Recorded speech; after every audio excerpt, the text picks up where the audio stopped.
Opa!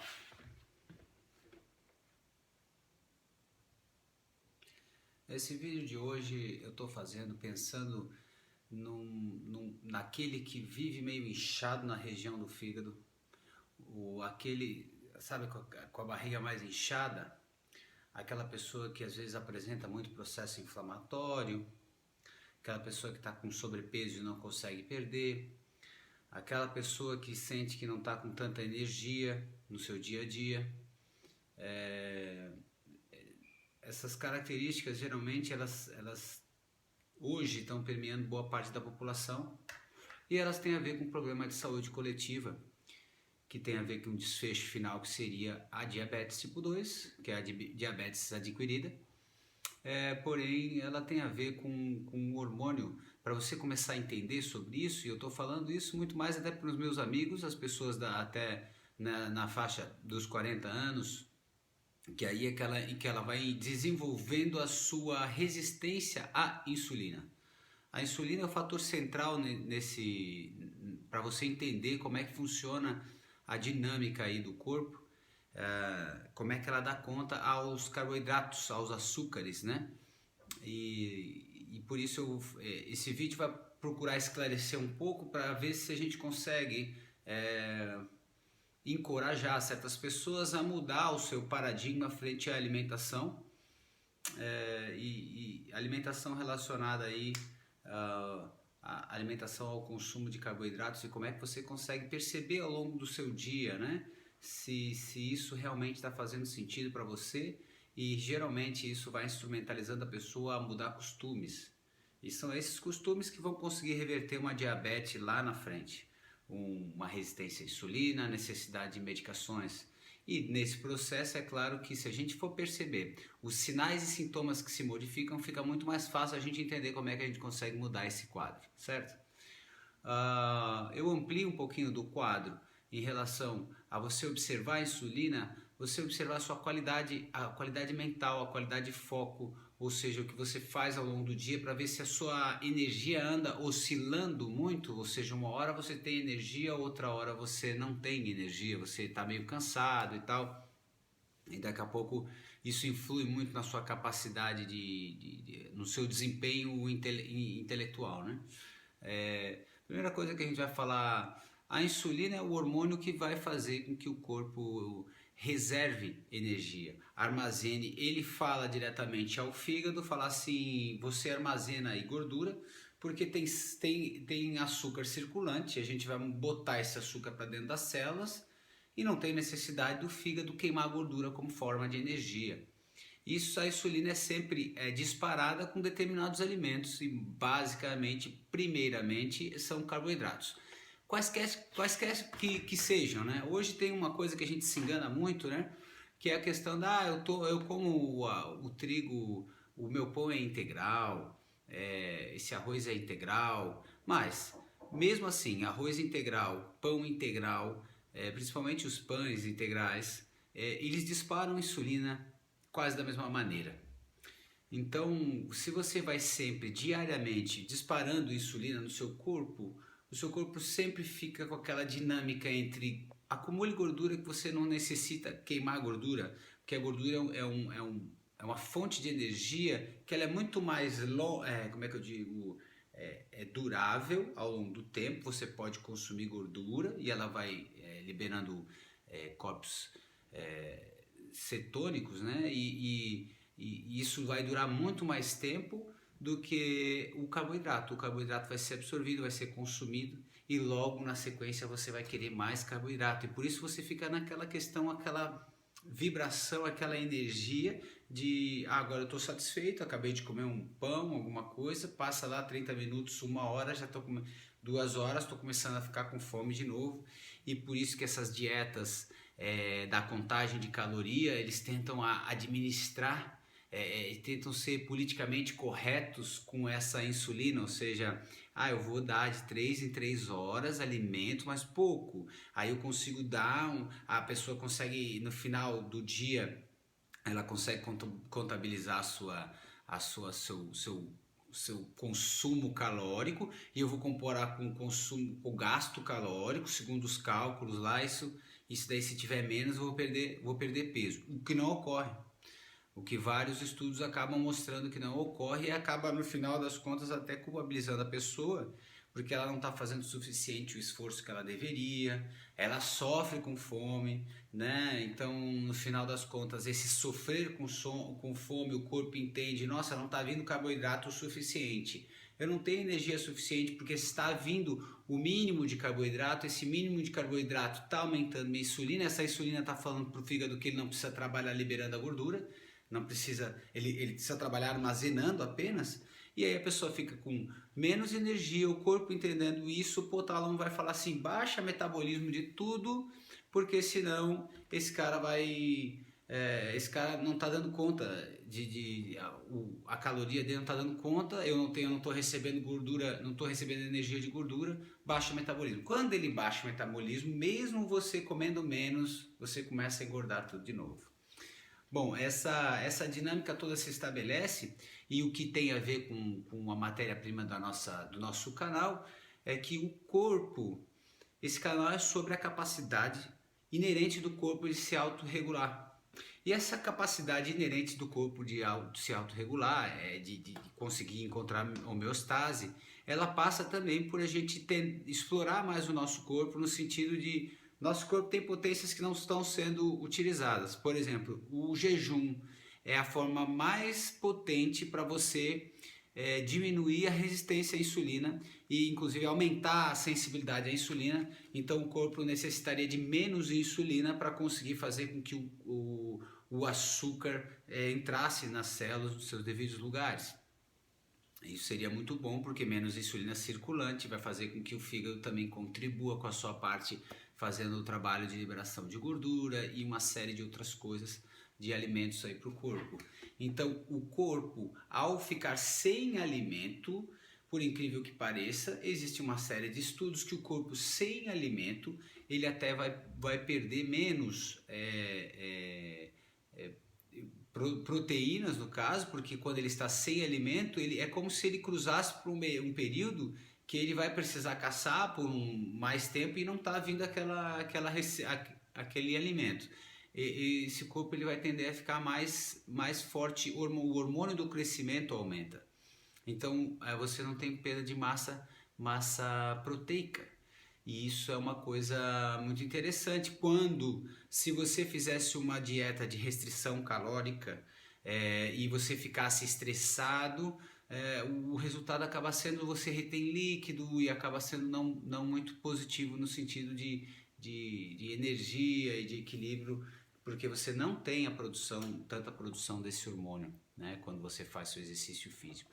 Então, começando com a questão da insulina, a insulina ela vai ser regulada pela entrada de carboidrato, e quanto mais tempo a gente fecha na nossa janela, que é hoje, tá na moda jejum intermitente, você deve ter escutado falar, ou jejum por 24 horas, existem vários protocolos de jejum para desintoxicar, para fazer com que a pessoa comece a queimar gordura, que seria a dieta cetogênica, ou seja, de queimas de gordura.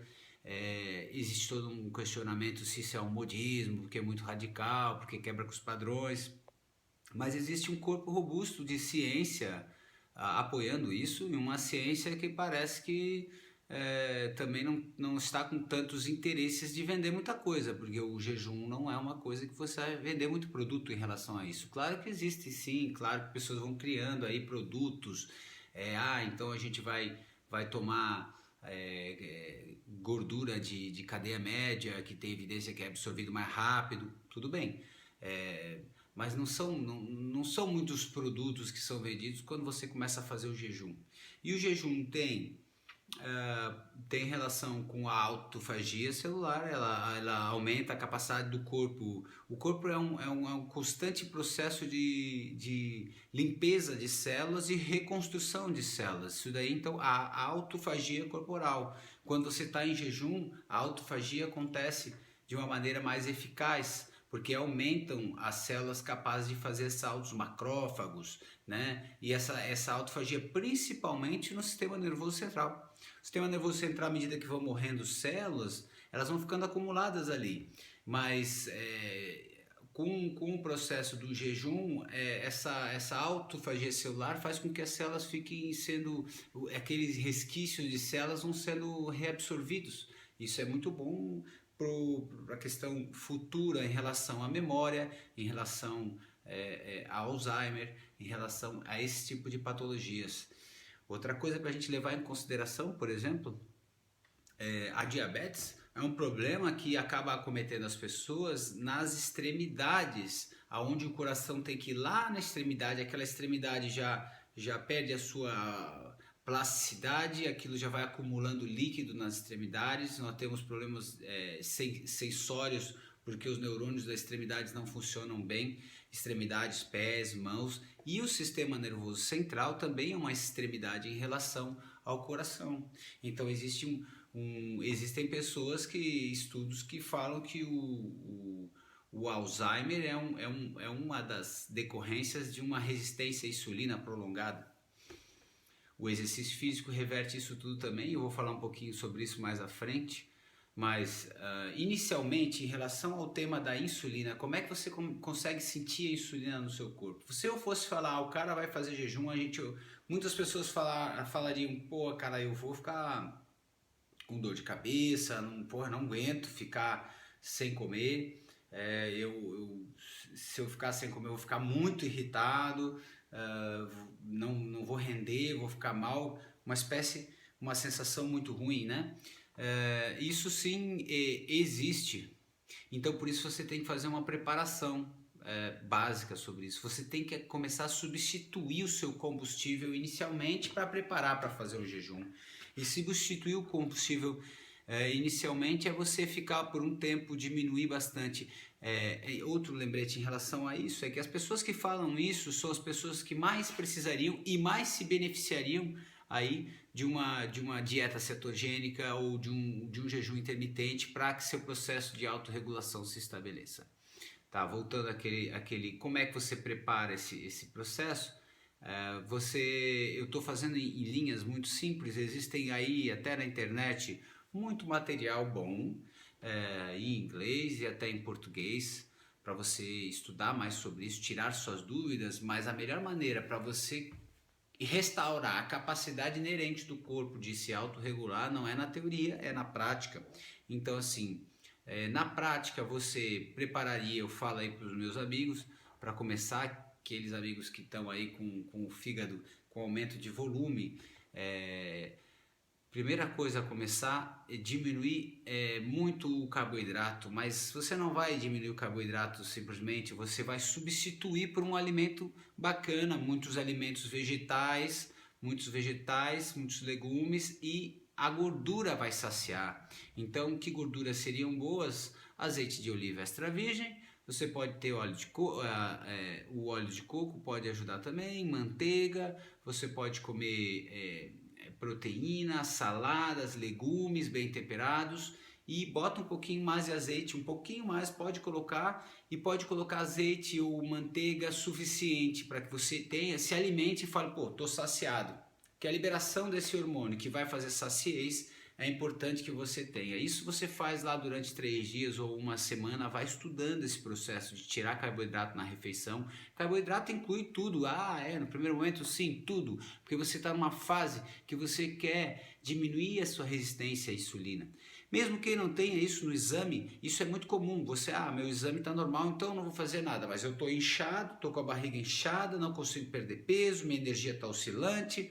Então assim, hoje você não precisa aguardar o exame desde que você comece a ter sintomas, os sintomas que você sente no seu dia a dia, no seu desempenho, no jogo, nas diferentes áreas da sua vida, no sono. São questões que você pode começar a identificar dentro desse processo de investigação que envolve o processo de construção de um corpo mais saudável, certo? Então, aí eu poderia falar, voltando àquele assunto, abacate, você veja na internet, não tem problema, qualquer referência, veja uma, veja outra e se instrumentalize. Alimentos que conseguem substituir. Dieta cetogênica, hoje tem por todo lado e não é um modismo. Você pode experimentar e depois você retoma. É uma aventura que você vai fazer. Você retoma a sua alimentação normal, anterior e você vai pensando, vai sentindo, mas a coisa mais importante desse que eu deixo frisado, você perceber os sinais e sintomas é muito mais importante que você seguir à risca qualquer receita. Então, você perceber como está a sua vitalidade, como está seu sono, como é que está as suas articulações, né? Então, se você falar, eu tenho qualquer sintoma no corpo, o corpo, quando ele responde bem a uma terapêutica que aumenta a sua capacidade de autorregulação, como eu já disse anteriormente, ele geralmente fica todo melhor. Para ir ao banheiro, ao sistema digestório, o estado de humor é muito importante, porque assim, quem vive num altos e baixos de insulina, a vida também, os estados de humor se alteram, porque imagina o ciclo que acontece aí, você tem uma hora tem açúcar, seu corpo fala, beleza, eu estou saciado, eu tenho açúcar, eu estou bem. E daí ele libera insulina, fica tudo bacana, eu tenho energia, e daqui a pouco fica insulina, o açúcar entra para dentro da célula e fica um pouquinho de insulina residual e o corpo já no sangue não tem mais açúcar e já fala, opa, agora já não temos mais já não está tudo tão bem assim não. Então isso vai passar uma informação de, libera cortisol aí, porque o cortisol consegue liberar um pouquinho mais de açúcar no sangue, mas o cortisol estressa a pessoa e a pessoa vai na luta para comer mais um pãozinho, mais um bolo, mais uma Coca-Cola, mais alguma coisa industrializada que tenha bastante açúcar naquilo, né? A sociedade vem se desenvolvendo muito, comendo muito mais açúcares do que deveria. E por isso, junto com esse desenvolvimento industrial do enlatar, do produzir, que sempre existem mais açúcares porque te deixam mais viciados nessa fisiologia de 3 em 3 horas, eu preciso comer. Por que você precisa comer de 3 em 3 horas? Porque tem essa alta de insulina, baixa de insulina, alta de insulina, e a pessoa vai passando o dia em altos e baixos e seu corpo fica mais estressado e mais instável emocionalmente. Instável fisiologicamente para as emoções, nos estados de humor, ou seja, uma hora teu corpo tá achando que o mundo vai acabar. Aí você vai lá e os pensamentos acompanham a fisiologia, uma coisa não está separada da outra, aí você começa com pensamentos que vai dar ruim, que não sei o quê, que aquilo não está dando certo, que a minha vida... E daqui a pouco você oscila o tempo inteiro em relação a isso, né? A partir da alimentação nós conseguimos controlar o pico dessas questões e por isso a pessoa aprende melhor. E também outra informação, por exemplo, o sistema nervoso central, para que ele funcione bem, ele passa informações, né? Os neurônios conversam entre si, eles passam informações. Se você está com esses fios desencapados, ou seja, a informação já sai meio diferente. Ela já dissipa a informação, ela não passa a informação completa para o lugar certo. Então, assim, o sistema nervoso central, quem é que faz o isolamento do sistema nervoso? A bainha de mielina. E a bainha de mielina é uma célula as células vão envolver as células neurológicas e essas células são de gordura, fazem o isolamento neurológico. E boa gordura, então assim, introjetou-se na nossa sociedade a questão as gorduras ruins, né? Não posso comer isso, não posso... Claro, existem sim gorduras ruins, mas não é o colesterol que é um preditor de desfechos cardiovasculares. A indústria da estatina, hoje caindo por terra, muito forte, sustentou a pessoa tomar estatina para ver se você controla o colesterol. Aí você controla a estatina, não controla, e o desfecho ao longo do tempo? Morreu mais gente? Morreu menos gente só por causa dessa variável, quando você normaliza o resto das outras variáveis? Não tem um fator de protetor importante. O fator protetor importante que existe é a pessoa se manter ativa fisicamente, a alimentação. Então são coisas em relação à atividade dela, em relação a ela. E esses fatores, você tem que desenvolver no cidadão uma capacidade de observação para que ele assuma as coisas e defina para onde ele quer fazer o rio correr. O rio da vida dele, né? Para onde, que tipo de corpo ele quer construir. E isso é possível. É possível. Existem hoje a necessidade, hoje a gente está numa fase interessante, porque o que muitas coisas que nós fizemos, mas em relação a esse assunto, né? Hoje tem muitas pessoas resistentes, modismo disso, é radicalismo daquilo, o carboidrato, o pãozinho da avó. Tudo bem, a população está com alta prevalência de diabetes. Sentar na mesa com um monte de pão, aquilo tem nutrientes ali dentro? Pão e açúcar, você define a mesa, é pão e açúcar. Aquilo ali tem nutrientes para a pessoa? Não.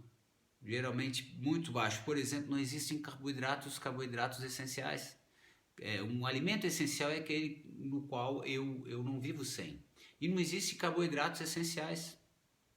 Existem gorduras essenciais, existem proteínas essenciais, minerais essenciais, mas carboidratos essenciais não existem. Quer dizer, o cara não vai morrer se ficar sem carboidrato. E eu não estou falando que eu sou radical, não. Eu estou falando que o necessário é você observar e tirar suas próprias conclusões, certo? Mas antes dessas conclusões existe uma série de preconceitos, e preconceitos até fundados em teorias aí defendidas pela ciência do passado, né? Mas atualmente hoje ainda se tem muita resistência. Muitos grupos que consideram, por exemplo, o diabetes, tem grupos que falam que o diabetes é uma doença crônica degenerativa e ela é irreversível. E já tem uma série de outros grupos que começam a perceber que ela é reversível, só que você tem que mudar algumas coisas.